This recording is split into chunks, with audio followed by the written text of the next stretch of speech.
What you want more than anything is you want to meet people with different experiences. And I've always sort of found you would see things that you would not automatically have come across. Hello and welcome to the Leaders Council podcast, the podcast for the people who run the country and the people who keep the country running. I'm Scott Challinor, and in each episode, I'm joined by a director, a CEO, a CFO, a government minister, a chairman, a president, and who knows, maybe one day even the Home Secretary, depending on how her Cabinet Office inquiry pans out. The aim here is to discover who these people are, the people who get up each morning and make this country work. We discuss everything, particularly coronavirus-related matters of keeping operations alive and helping firms survive. And of course, the innovation and success that makes it all entirely worthwhile in the end. We also get their take on the current economic and political landscape here in the UK. I'm delighted to be joined on today's programme by Paul Newsham, Managing Director of the RFM Group, a multi-faceted accountancy firm headquartered in Lancashire. In the space of just 2 years under Newsham's tenure, RFM has almost tripled in both turnover and the number of staff on its payroll. Without further ado, ladies and gentlemen, I present Paul Newsham. Paul, very warm welcome to you, and thank you very much for joining us on the air today. Thank you, Scott. Yes, nice to hear from you again. It's nice to hear from you again, Paul. Now, your business, of course, specialises in providing accountancy, audit and tax planning and advisory services, of course, for a wide range of clients in many different industries. Tell me, in light of the current COVID-19 situation, how is it been trying to navigate the last few weeks in your line of work? Because I can imagine it's posed a huge challenge. Yes, it did actually, Scott. As soon as lockdown arose, and obviously the government brought out the various initiatives, we became the conduit for the government's programme of business loans, etc. We had lots and lots of questions regarding, the job retention scheme, because obviously people were actually worried about that.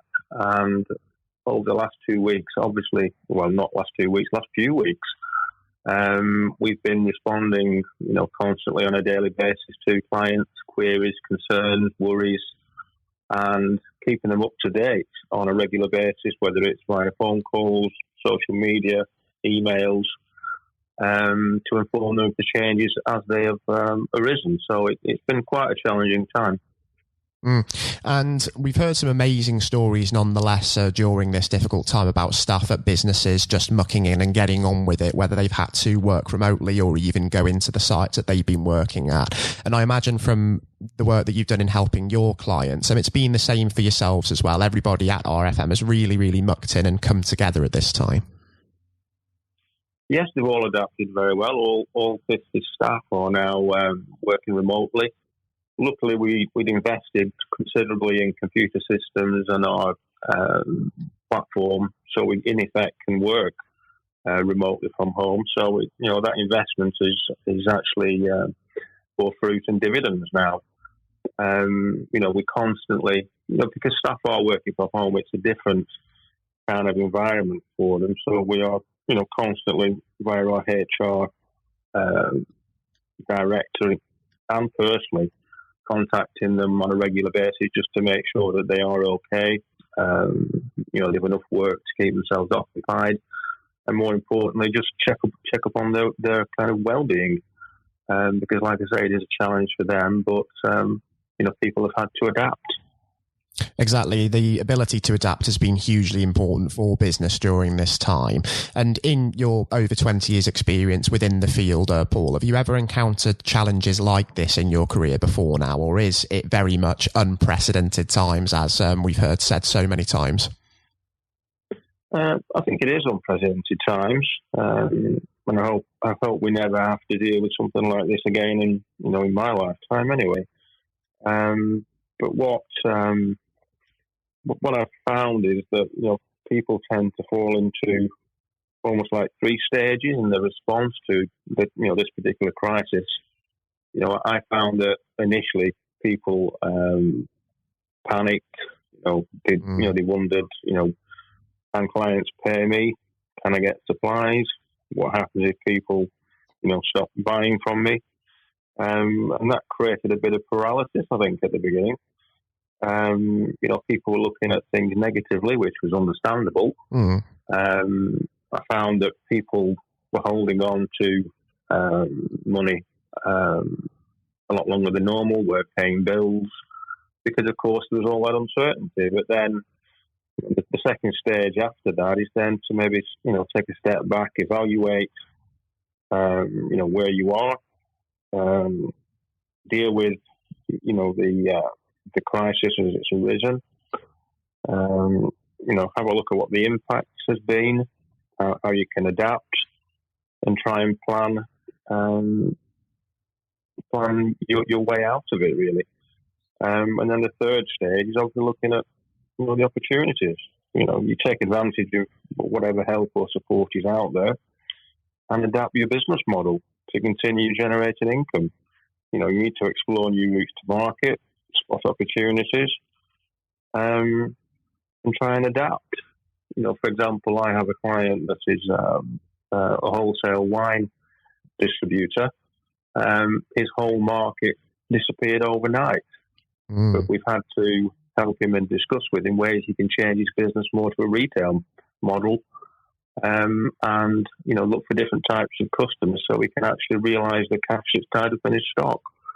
But that's an ongoing process, and it's not something that you can wait to see what happens. It's something that you maybe need to deal with now, in anticipation of what might happen in the future. I think I can see where you're coming from there, Paul, because a lot of businesses are being sort of sucked into panic mode at the moment, aren't they? In that sort of rut of being reactive and making snap decisions as opposed to taking that proactive approach to addressing the crisis.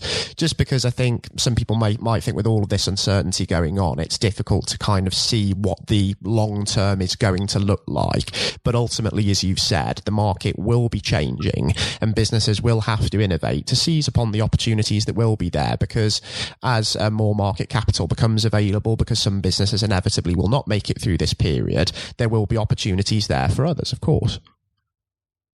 Yes, of course. The government have brought out initiatives, and to be fair to them, because they've been adapting, the different initiatives, the job retention scheme, the business support loans, the recent one that came out this week, the small kind of boost loan of £50,000.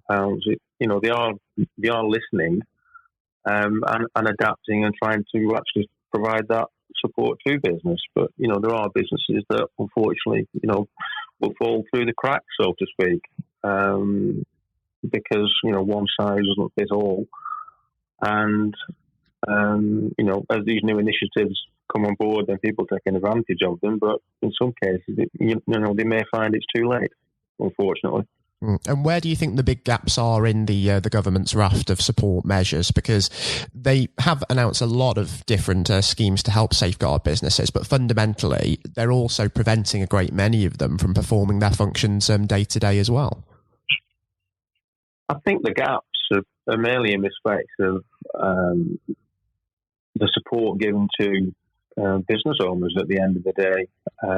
If you've got a business where you can't below your staff, then your biggest problem is then obviously paying those staff, generating the income, and actually getting the cash in. Now, obviously, the business support loan helps with that, but at the end of the day, the main thing is it is a loan. That has to be paid back at some point in the future. I'm finding with some clients that they are reluctant to actually, take out further loans for the business, and are trying to live off what resources they have in the short term. It's very difficult for them, and I think that's where the gap is, where you've got a small to medium sized business owner that is taking on a great deal of risk and debt to actually carry on. That's the major problem, yes. Yeah. Whereas if they were able to furlough staff, they would have that benefit. But there are some that can't, because technically they don't actually qualify for it, and their only way out of it is to really borrow. Exactly. And for those businesses especially, it's a little bit of a slippery slope, isn't it? Because ultimately they're reluctant to borrow, as you say, because they know that they will be feeling the pinch in future because it is a loan and it will have to be paid back. Yeah, and at the end of the day, that loan, for example, if you take out a loan of £100,000, yes, it can be repaid over 6 years, and yes, the government will pay the interest for the first 12 months, but you've got to generate profit in the next six years to actually repay that loan back. And of course, if you actually make profit, then you have to pay tax on it. So there's almost a bit of a double whammy there. That's the fact of life, really. And there's no guarantee, of course, with that as well, that the market is going to revert to normal straight away and that making profit is going to be possible in the short term. Yeah, that's true. That's true.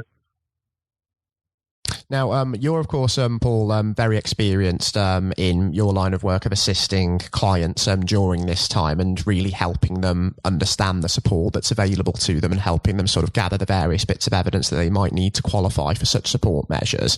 Are there any examples of positive outcomes in this sense from clients that you've been working with who have managed to access that support and have benefited from that?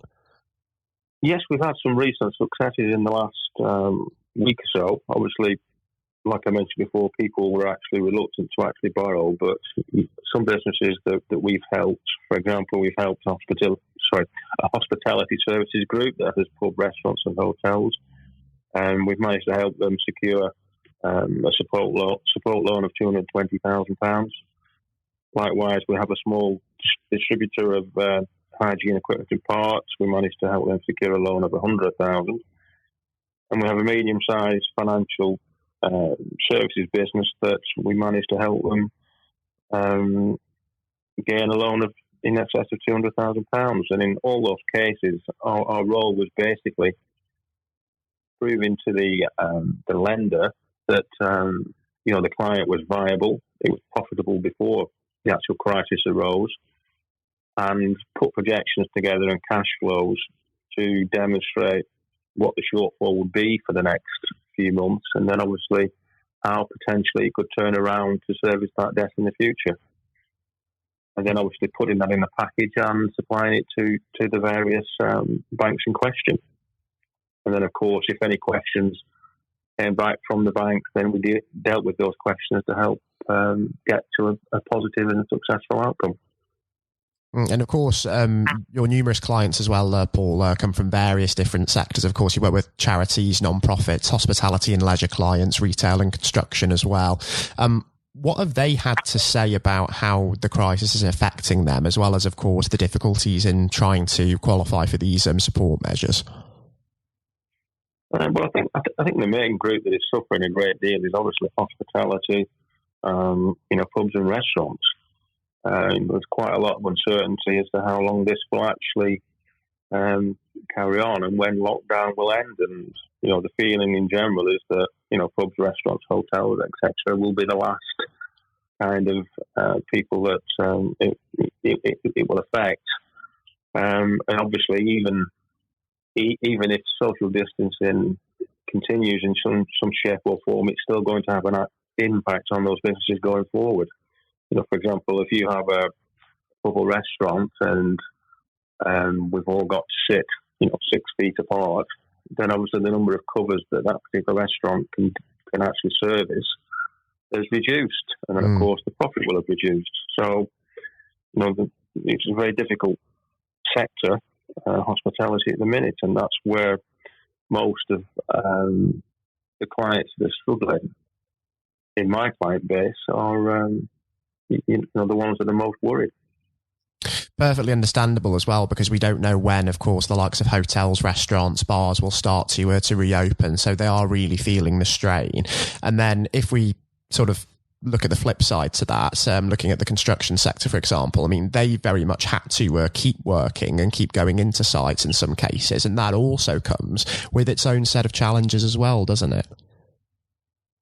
Yes, it does. And obviously, they've got to try and continue, but maintain the social distancing. But, obviously, if construction is continuing, then obviously that's the knock-on effect with the people that actually supply whoever is doing the construction. So, something has to continue to keep the economy going. You're absolutely right there. And if, of course, the supply chain to the construction sector has closed down as well, there's also restrictions there. But interestingly, while we are on this topic, there was one managing director of a particular business who did get in touch with us, and I won't name names, but he said that regarding the construction industry and builders being expected to continue working, he said that it's not safe to operate in the workplace, and there's no way that a builder can guarantee adherence to social distancing rules, either travelling to work, working on site, or travelling home. And also they can't guarantee that surfaces at the workplace are clean and free of the virus at any time. And them as a business, they were being forced to return to certain sites with the threat of penalties if they don't comply. So he was quite alarmed by what he perceived as a real lack of government consideration for the safety of construction workers. Do you find that maybe some of your clients have aligned with those views and perhaps would agree with that? Yes, I did actually find that, because I have one client that supplies kind of specialist lifting equipment for the construction industry. For example, if you've got a panel of glass that needs to be lifted into a skyscraper, for want of a better word, they were still being asked to actually go on site and continue supplying. Some of the issues that they had was that their members of staff were being asked to go in lifts together with other people, and obviously they were very worried by that, and obviously the actual staff were worried by that, and I think some of them were being put in an unfair position, like you say, because of penalties and timetables that they had to stick to. And yes, I do agree that they have been put in a position where maybe they shouldn't have been, or some sort of measures should have been put in place to protect them. So if you could essentially be the Prime Minister yourself just for the day, Paul, would you do something differently in aid of the construction industry in particular, and even also the hospitality sector as well? I think I would personally have given it a bit more thought and asked a few more questions to how those people could have been protected. Obviously, people travelling into London on the tube and various things like that, really expose people to the virus when maybe they shouldn't have been. And I think, maybe, some lockdown measures should have maybe come in a lot earlier than what they actually did. But at the end of the day, it's a very difficult call for anybody because of, the impact it has on the economy and has had on the economy. Absolutely right. We were much slower off the mark in terms of the lockdown for certain, because if you compare it to Italy, for example, Giuseppe Conte put their country into lockdown, I think on March the 9th, and the UK didn't follow suit until the 23rd. And again, it highlights the importance that's, depending on how you look at it, of taking a proactive approach, doesn't it? As you've already discussed, especially in the business environment. Yes, it does. And just to give you another example, I have a client that lives in Milan, and I spoke to him a few weeks ago, and their lockdown was probably more severe than what ours is. They were confined to the house. They weren't allowed out. They were having food deliveries. Things are difficult and have been difficult, and maybe procedures should have been brought in a lot earlier than what they were. Yes, I can certainly see where you're coming from, Paul. And what's interesting about Italy as well is that they have been in lockdown for, I think, over 7 weeks from March the 9th. And recently, since their daily death toll has fortunately come down to below the 300s, they're now announcing measures to start easing that lockdown over the next few weeks, and they expect that bars and restaurants may be able to open as early as the beginning of June. Over here, however, of course, our death toll is almost double that still in hospitals, even though it has been declining, and still, when you add the care home rate of deaths to that as well, it's still also quite high in comparison. But already we're seeing some firms here, the likes of B&Q, for example, and Taylor Wimpey, already beginning to reopen as the lockdown continues. Do you think that that's the right thing to do? there's two ways of looking at it, because at the end of the day, we are all going into supermarkets, and the social distancing there. If you go into a B&Q warehouse, what is the difference? Yes, it might be an unessential kind of reason to go out, but from that business's perspective, what is the difference between B&Q and social distancing and supermarkets? But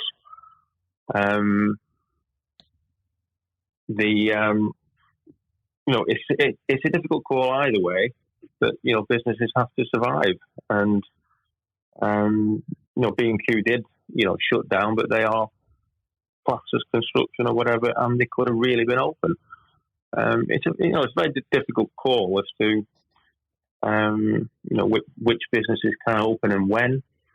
And obviously, like we said with hospitality and that, there's the issues about when it opens and how things can continue. For example, if the government decided that at the end of July that all pubs and restaurants could open,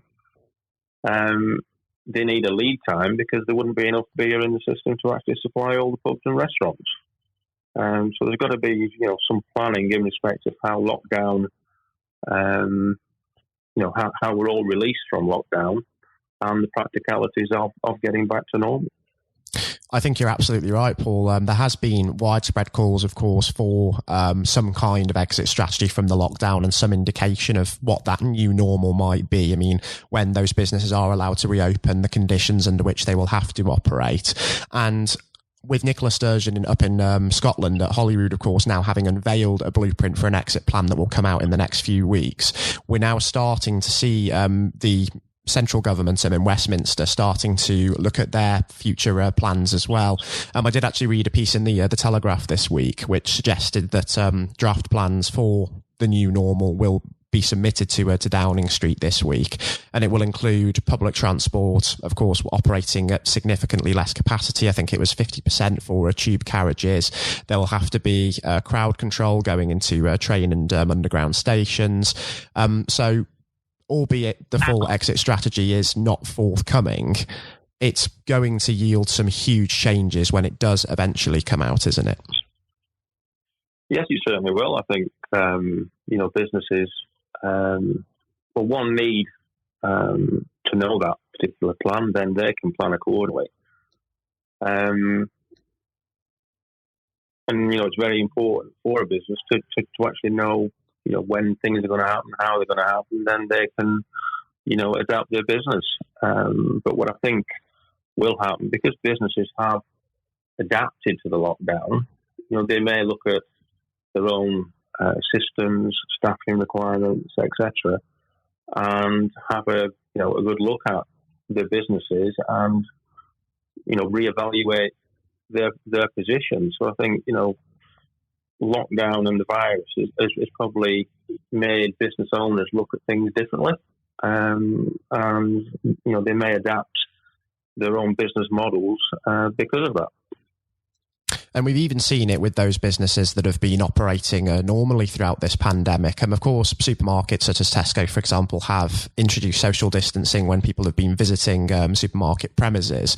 But their online capacity is increased, over 100-fold now. I think Tesco's online capacity was revealed this week by their CEO, Dave Lewis, has gone up by 103%. And they're now actually providing more than 1 million online delivery slots nationwide. And that's just one example of how business and the way that we do business is shifting, isn't it, as part of this? Yes, it is. They had to adapt, and there's lots of vulnerable people out there that needed to actually shop online. I think the initial problem that people found was obviously they couldn't find a slot because they were that busy to get to organise deliveries. So the likes of the supermarkets did have to adapt to meet that increased demand. That's absolutely right. Now, for the benefit of the listeners, we are recording this episode on April the 29th, 2020. And when you last came onto the air with us, Paul, and spoke to my colleague Matthew O'Neill on January the 31st, you indicated that Winston Churchill sprung to mind as one of the greatest leaders of all time. How do you think that he would have responded to a crisis like this, especially having taken Britain through a war? How Winston Churchill would respond to the crisis? Yeah, how do you think? Speculate on how do you think he might have responded to this? Yes, I think to be fair to our own government, he would have probably responded in a similar kind of way. The only difference may be that he may have done it a lot quicker. But other than that, I think, to be fair to the government, they have, actually stepped up to the plate, so to speak, listened and provided the support that businesses require. And hindsight's a wonderful thing, isn't it? We can, of course, look at the approach that the government has taken and say quite easily that some action should have come quicker. But really, I think in one sense, they're doing all that they can, but it's now just a case of filling those gaps where they can be filled that we've already discussed today. Yeah, I think that's correct, Scott. And I think it's kind of a moving kind of model, and as the cracks appear and people voice their opinions or basically demonstrate where the cracks are, then all we can ask is that the government adapts and try and help those people as fast as possible, really. I think, like in respect to the job retention scheme, that was mentioned, 4 or 5 weeks ago, but it took 4 to 5 weeks for the actual website to be launched. And obviously, people needed that money a bit quicker than what they actually received it. But, the actual logistics of building a website that could cope with, I think they said 450,000 applications an hour is a massive challenge, and to have done it in the period of 4 or 5 weeks, I would say is a good thing, and they've actually done very well to get to that particular position. Exactly, and we've seen similar criticism as well of the personal protective equipment shortage as well on the health front, because it's been a huge procurement challenge for all countries, not just the UK, and there have been noticeable shortages of PPE for frontline workers. But again, when you look at the logistical operation that's already gone into it, I mean, it's quite staggering that already what has been sent to the front line has already managed to get there. I agree with that, Scott. At the end of the day, it's an unprecedented event in our lifetime, and people have actually adapted, stepped up to the plate, and tried to react as quickly as possible. It's a massive logistical challenge for the government in respect of that equipment and in respect of providing people with the support that they need. Very difficult to deliver things quickly. There'll always be criticism as to whether you could have done it, a lot quicker, but, hindsight is a wonderful thing.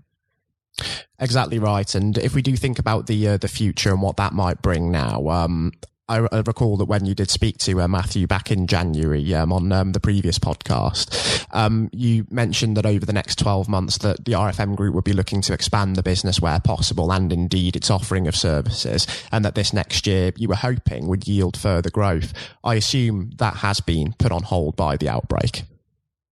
It has been put on hold to some extent, but having said that, in the last 4 or 5 weeks, an opportunity has arisen where we could take on an RFM Manchester office and a small block of fees. So, that's actually happened and is in progress.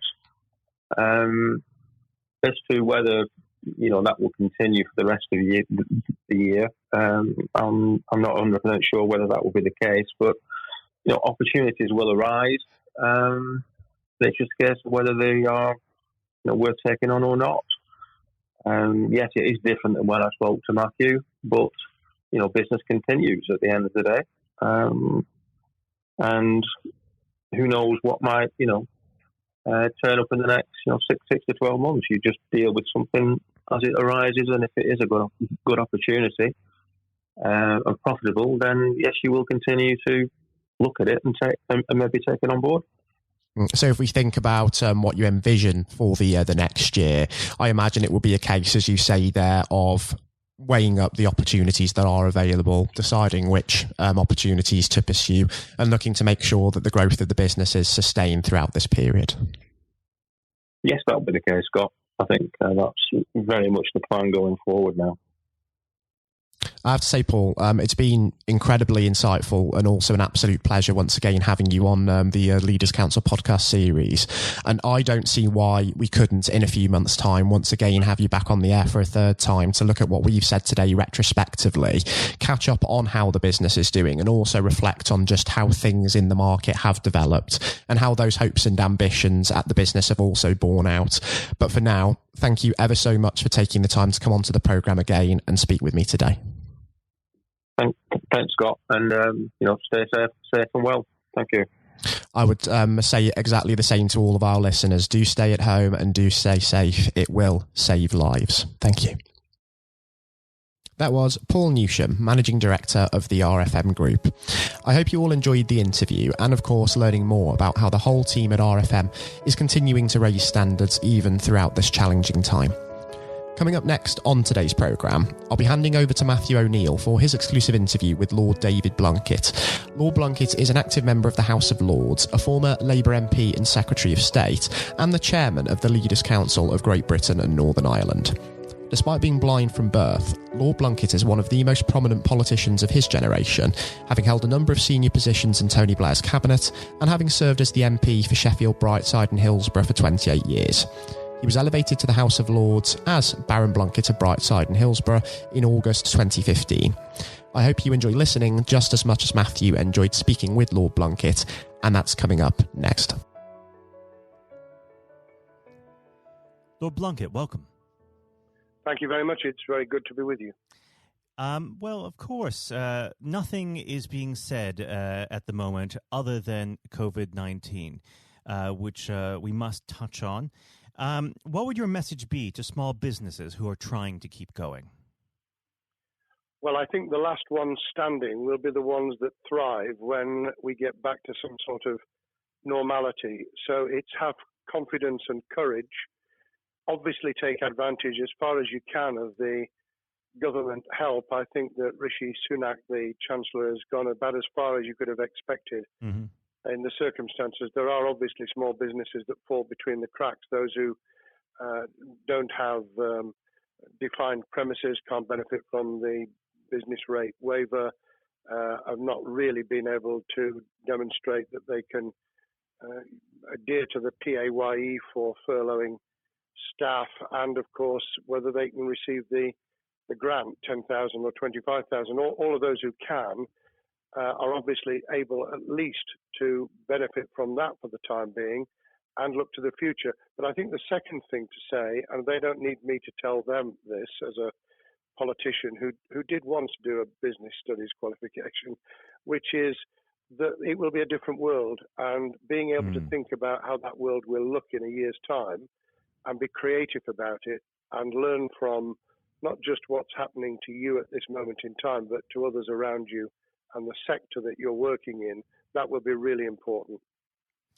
Do you feel that the long-term effects of the COVID-19 outbreak will in some ways be positive for British industry? Well, only in the sense that people are having to be creative, they're having to adjust and innovate. Therefore, they're thinking about more productive, if you like, greater productivity ways of delivering the same service or delivering the same products. And in that sense, I think we'll have temporarily at least very much higher unemployment than we've become used to, but we'll probably have a burst of productivity, which will help with the recovery. Whether it will help with the inequity of the way in which our economy is imbalanced, both between services and productivity and the production of goods and services, I'm not sure.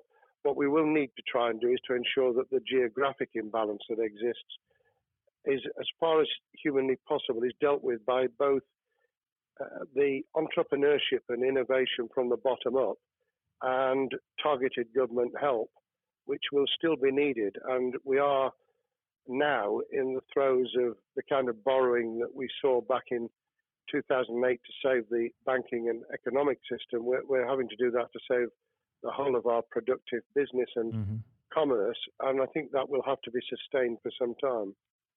Do you feel that people will take a second look at global supply chains in the wake of this outbreak? I think there's going to be much more creative ways of using local supply and linking up inside sectors much more effectively. And I hope that the Leaders' Council will be able to play a part in that, in the sense that people who have something in common, a synergy in terms of what they're delivering, whether it's a service or whether it's manufacturing or whatever, will be able to see that there's a good outcome from knowing the sector better, linking with people, not just geographically, locally, but those in this country who may not have been on the radar in terms of what they produced for the supply chain. And of course, ensuring, because there's quite a lot of fraud going on as we speak with people getting into cyber attacks, that they'll also take account of going into the cyber security side effectively as well. The more we are online, the more people who are working from home, the more vulnerable those businesses and their supply chain become. And that's something to think about as well. How important is strong leadership at the moment? Well, I actually think that it's brought to the fore leadership in a whole range of areas, from obviously government itself, and there's been ups and downs with the Prime Minister's severe illness, but all the way through the public and private sector. People have, to use the jargon, stepped up, and they've shown local, regional, national level the kind of leadership that Britain historically was very good at. Regrettably, we've not seen the same on the international scene for all kinds of reasons, but maybe we will in future. So I think out of this will come experience of people who have seen an opportunity to do good, as well as seen an opportunity to provide a good service or goods, including, for instance, shortages for the health and social care system, the food chain and the like, but also I think in terms of seeing the synergy between the private and the voluntary sector and using people's commitment to each other in a very positive way. I'm not sentimental about this. Things will revert. But actually, I think there's a kind of moment of moral judgment of people feeling that they've got a role to play outside the immediate survival that they're engaged in. And if we can hang on to a little bit of that social responsibility, that will be a very positive outcome. Absolutely. Now, what's your broad view of how the government is responding to this? Are you broadly supportive of their measures? Well, it may surprise people to hear that I have been very supportive. Of course, there's been legitimate criticisms about the speed of response on protective equipment and on issues relating to testing. But my own view is very similar to the challenge that was made to the Prime Minister of Italy when people said, why didn't you close Italy down faster? And he said, a fortnight before we did it, I would have been considered to be a madman and nobody would have agreed to do it if I'd tried to move too quickly. And I think that's something that we need to reflect on here in the UK. We may have seen the signals elsewhere across the world and taken them more seriously at the time. Hindsight is a wonderful thing, but as someone who's had his life in the opposite political party to the present government, I think that with some hiccups and mistakes, they've not done a bad job in what has been incredibly difficult circumstances. And you're absolutely right. In a liberal democracy that we live in, it's very difficult for people to swallow orders given to them from government. Well, the UK and the US, and to some extent the Scandinavian countries, have a very different history and therefore interest in maintaining the freedom to decide and the persuasion and consent that's required. Those countries that have experienced one way or another totalitarianism over the last century have a slightly different way of coming at this. I don't want to exaggerate it, but I think that that's why getting the balance right of getting people to go along with what you want them to do in their interests as well as the nation as a whole is a sensible, proportional balance. And I think we now need to adjust to the coming out of the crisis gradually, readjusting to recovery in the same way. Now, something you've mentioned recently on this balance is the police overreach in the enforcement of the COVID-19 structures that have been put in place. What have they done right, and where have they gone too far? Well, I think that they were interpreting what was not necessarily as clear advice as it might have been for all kinds of reasons, because people were feeling their way. I think what's come out of it has been a demonstration by local police services in some parts of the country that they could get people to do what was needed without the heavy hand of drones overhead or people being told that they shouldn't be walking in the street, because this was all about self-isolation, not incarceration. It was about getting people not to pass the infection on to each other and therefore to provide distance rather than to make our lives a misery. Those police services that adopted that policing by consent and chivying people along did really well. Those who went over the top, I think, soon got a very substantial pushback. And one of the strengths of our democracy is that you could have that debate. People could say, I'm terribly sorry, we think the police force in our area has gone over the top. And that in itself is a constraint and a readjustment. That's another strength of living in a country where you can have opinions and express them without actually being thought to be a fool. Now, of course, the government has faced criticism that they were slow to react, and Boris Johnson wasn't present at the early COVID-19 COBRA meetings. Now, Number 10 has claimed that this is normal practice. The health secretary often chairs COBRA meetings related to health. Does this tally with your experience as a Secretary of State, or would you have expected the PM to be more hands-on during the initial stages? I think different prime ministers do have a very different style.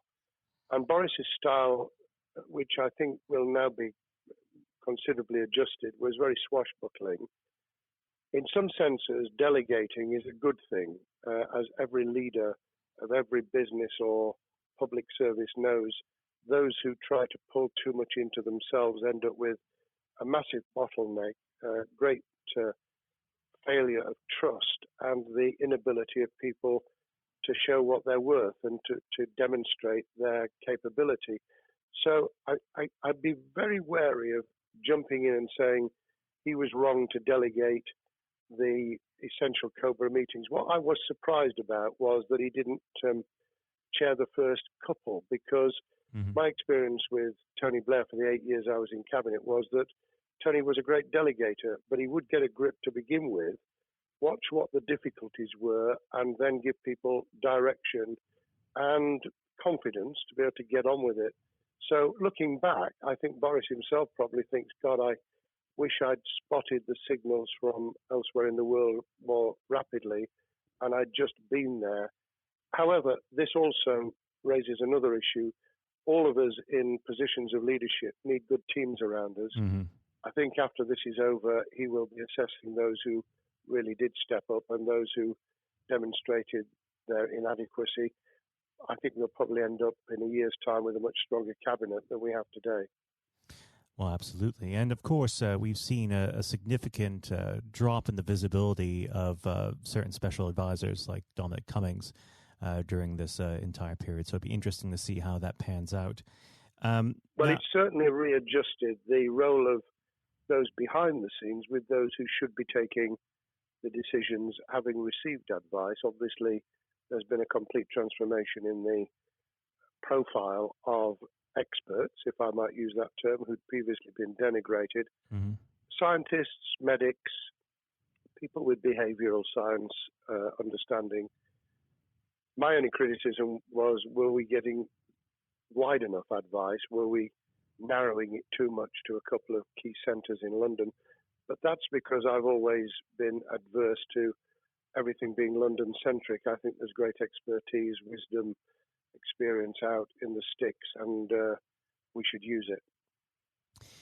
Rightly so. Now, was pandemic planning part of your time as a minister, particularly perhaps when you were Home Secretary?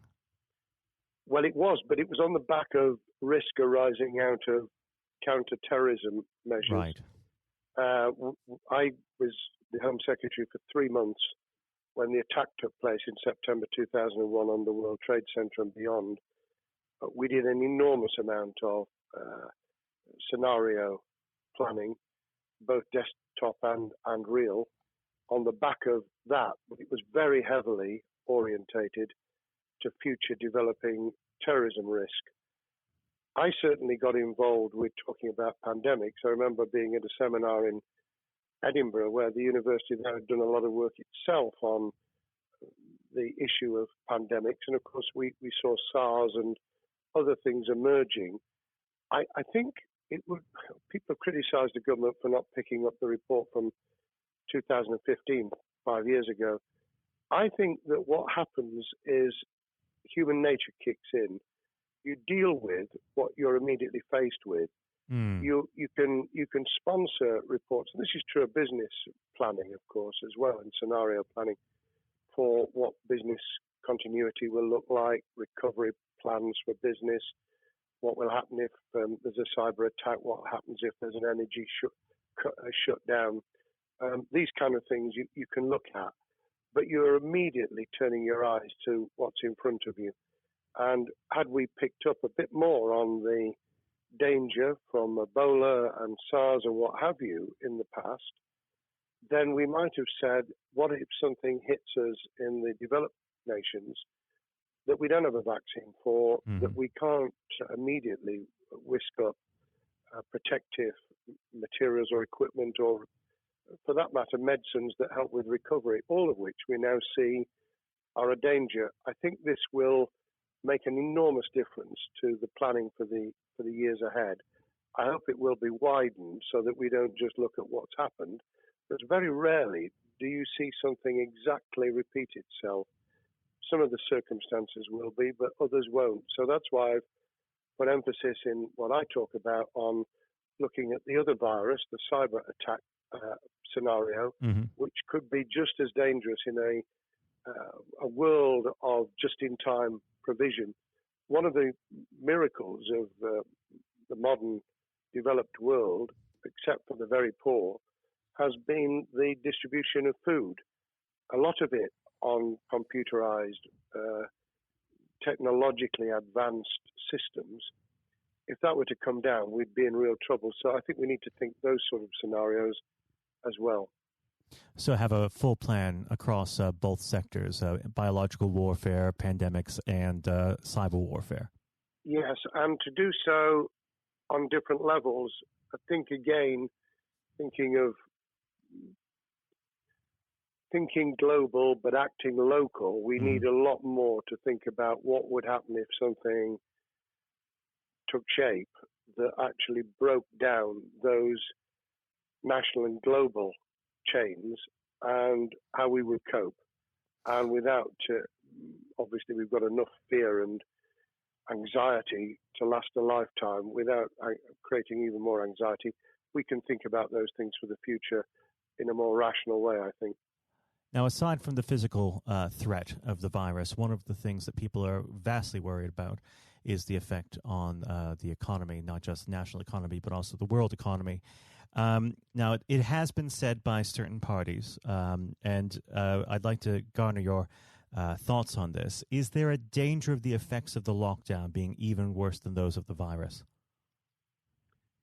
Were it be prolonged, I fear that balance would tip the other way. It is about proportionality. It is about balance. It's the wisdom of Solomon, really, to get the moment right when you start to move and then to move quickly. There's no doubt whatsoever that we are stocking up, not just on the economic and employment front, which will be devastating enough. But on the health and social well-being front, enormous challenges, and they will need careful handling because there's a lot of people whose lives, for a variety of reasons, are at risk in the future on a scale that we've been dealing with over the immediate handling of the pandemic, concentrating really hard on those affected by COVID-19, those sadly who have died or been seriously incapacitated. That will roll over into the economic, the social, the mental health and cultural well-being of the nation, and that will need all of us to pull together as well. Absolutely. Now, do you believe the government's doing enough for business? I think that the speed of reaction once the scale of the pandemic was clear was very good. I've praised Rishi Sunak for his action. Remember, a chancellor who only just come into office was planning to deliver the budget in the middle of March and has had at least three equivalent budgets since. I think he's handled it very well. Understandably worried now about what we're doing to our economy. The level of borrowing is sustainable because of low interest rates, but it reaches a point, of course, where it tips over so that you can't then do the kind of structural investment requirements that the government were laying out before and in the March budget. And those will have their consequences as well as a planned payback over many years. I think we've learned something over the last few months. We needed to take immediate action.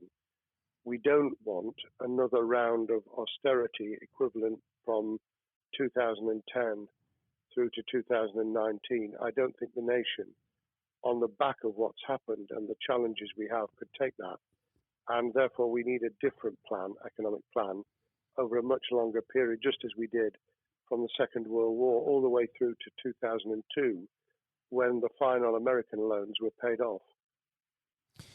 Now, of course, one thing that's on everyone's lips, how much longer do you believe that the lockdown can go on for? I believe that we need to be substantially back in action as an economy in June. This obviously is led in terms of places where people would meet in large numbers, having to adjust to the fact that it will be longer for them. And sadly, that will involve business closures. It's why the Chancellor extended the furlough scheme to the end of June. Mm-hmm. But unless we get things moving in June, I think we'll run into the summer where all kinds of services and industries will have a chain reaction effect. And what happens with one will then have a major impact on another. And then you get the skittle effect where things get knocked down that you hadn't perceived were going to be affected. So I very much, if I were in government, and I always think of things in that context, what would I do if I were in government? I would be on the side from the second week in May, on the side of the hawks in terms of saying we've got to start moving, and we've got to do so with the collaboration and cooperation of the public who have got the message, who did behave, who responded magnificently. Let's try and get back, perhaps, doing things differently for a time, but substantially getting back to business as usual. And unless we do that, then those areas that can't and wouldn't expect to be back in action immediately get pushed further into the middle of the year and the autumn, and then they become unsustainable. Now, of course, one of the other major developments we've had recently are the changes in the Labour Party. So if we could just speak on the Labour Party for a while. This might sound like an obvious question, but how does Secure differ from Mr. Corbyn? Well, I'm biased because I believe the Labour Party has come out of 4.5 years of a black hole of a nightmare, where it neither represented a credible opposition nor an electable government. and the combination was to let those who supported the Labour Party and needed some of its policies let them down very badly. Sir Keir Starmer both is a highly intelligent, professional lawyer who, as Director of Public Prosecutions, led the service well, had to take difficult decisions at a time of austerity, understands the world beyond Labour members, but has been able to do business with those who originally supported Jeremy Corbyn and was able to command support from them. His creation of a balanced shadow ministerial team has been very encouraging. I supported Lisa Nandy, who he's made shadow foreign secretary, because I thought she understood the north of England and the disaffected former Labour voters. But I believe that Sir Keir has taken on board those who have something really sensible to offer, and I believe he will be both a great leader of the opposition. More importantly, he will then present himself as a credible alternative Prime Minister, and all governments need an alternative government at their shoulder. It was true of us from 97, and it took the Conservatives some time to recover and to get to that position, but they did, and the Labour Party will, and that's crucial for our democracy. All of us need to understand and appreciate that a living, breathing, functioning democracy requires a credible, confident, and in many ways supportable opposition, as well as a government that we clearly want to do well, because none of us want, as we didn't with the COVID crisis, none of us want the government to fail. We want to see our economy recover. We want our social well-being to be taken into account. We want to overcome deep-seated inequality and poverty, and we want to do it with enterprise and entrepreneurship and business playing their role, and that is about leadership nationally, locally, in the private and the public sector, people with ideas, with confidence, with the ability to pull teams around them, above all, to have some idea of what it is they want to achieve and a very good idea as to how to achieve it. Now, of course, one of the biggest problems Sir Keir is facing will be tackling the party's anti-Semitism problem. There has been a recent internal report that has been quite damning. What's your response to that report, and what does Sir Keir need to do in response? Well, there are two reports. One which is being produced by the Equality and Human Rights Commission, which he will, and has already indicated, will implement in full. The second was a leaked report put together by the supporters of Jeremy Corbyn, 800 pages of private interchanges on social media, which he has, Keir Starmer, set up an investigation to identify who did it, who leaked it, what the content was, does it have any salience and lessons for us, and where necessary, action will be taken. So I hope that as he moved very quickly to reassure the Jewish community, so he will be able to take the necessary steps to back up that reassurance with the kind of actions that says that this was a blight on a historic, great political party that all of us were ashamed of. We've been able to put that behind us and to move on to facing the future with confidence. What's the one key thing that Sir Keir needs to do to restore Labour as an election-winning party? I think Sir Keir Starmer's major challenge is to convince sceptical voters that Labour has not only reverted to a party that they can support because they can see it acting, developing, presenting as a credible alternative government, but also that the lessons have been learned from the fiasco from 2015 onwards. In other words, there have to be very clear signals of substantial change, not just the right words, not just reassurance that we're not going back to some of the crazier policies, but actually that we've understood why the electorate rejected those policies so substantially in December 2019. If people get that message, they'll understand that the Labour Party has changed, as it did in the 1980s and early 90s, to become the electable government with the greatest majority in historic majority, even greater than 1945, which I was privileged to be able to take advantage of in 1997 when I joined the cabinet. Now, I know what your answer is going to be to this question, but indulge me. Do you think Sir Keir has what it takes to be PM?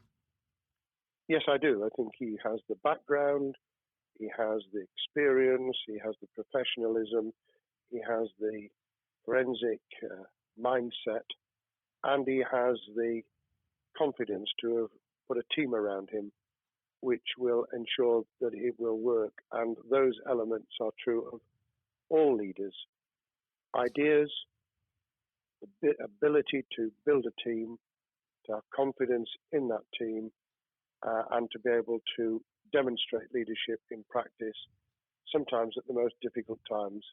And, you know, the Leaders' Council, those sharing their thoughts with the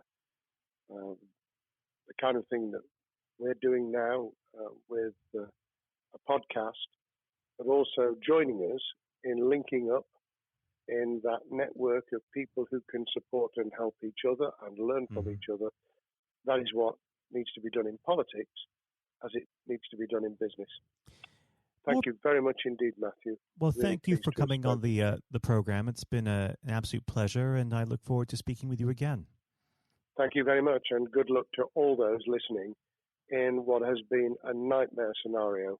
Good luck for the future. Have courage, have confidence, and yes, listen to those who know more about business than I ever will. Thank you, Lord Blunkett. Thank you. As always, it has been an absolute pleasure listening to and learning from our guests. I and Matthew O'Neill hope you all enjoyed listening. Until next time, since sadly all of the pubs remain closed, Matthew and I will be sitting in our respective front rooms with a bottle of Merlot and raising a glass to raising standards. Hopefully we can reoccupy our usual corner in the Westminster Arms soon. Remember, do look after yourselves, do stay at home. It does save lives. Goodbye. Thank you for listening to our podcast. You can find every episode on iTunes, YouTube, and Spotify. The views expressed by each guest in the podcast are their own. They do not represent the opinions of the Parliamentary Review, Westminster Publications, Lord Pickles, Lord Blunkett, David Curry, or any other guest on the podcast. If you'd like to know more about the Parliamentary Review, please visit www.theparliamentaryreview.co.uk.